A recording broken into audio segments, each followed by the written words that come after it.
Senior citizen building ఈ కార్యక్రమానికి ముందుండి నడిపించిన మునియాస్కి గౌడ్ గారికి, లచ్చిరెడ్డి గారికి, మల్రెడ్డి రంగారెడ్డి గారికి, రామరెడ్డి గారికి, లక్ష్మీ ప్రసన్న మేడం గారికి, వెంకటేశ్వర రెడ్డి గారికి అందరికీ హృదయపూర్వక ధన్యవాదాలు.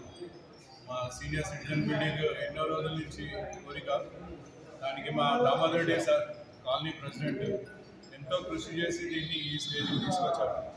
ఆయనకు కూడా అదే వైద్య నగర్ కాలనీ ప్రెసిడెంట్, ఆయనకు ప్రత్యేకంగా ధన్యవాదాలు. ఇదంతా మనం సీనియర్ సిటిజన్ బిల్డింగ్ మానసిక ఉత్సాహం, ఉల్లాసం ప్లస్ క్రీడలు అన్నీ ఉన్నాయి దీంట్లో. దీన్ని యూటిలైజ్ చేసుకొని బాగా సక్సెస్ చేస్తే దీన్ని ఇంకా ముందు చాలా చేయాలని చాలా ఆలోచనలు ఉన్నాయి రామారెడ్డి సార్కి, మా టీంకు, మా అందరికీ. ఈ ప్రభుత్వ సహకారం కూడా ముందు బాగా లభిస్తే, ఎందుకంటే ఇప్పుడు మేము ఆర్థికంగా చాలా తక్కువ డౌన్లో ఉన్నాం. అంతా సాయం చేసి ఇస్తే మాకు ఇంకా ముందు చేసి ఈ సీనియర్ సిటిజన్కి ఉల్లాసాన్ని వాళ్ళ మ్యాక్సిమం టైం ఇక్కడ గడిపేటట్టుగా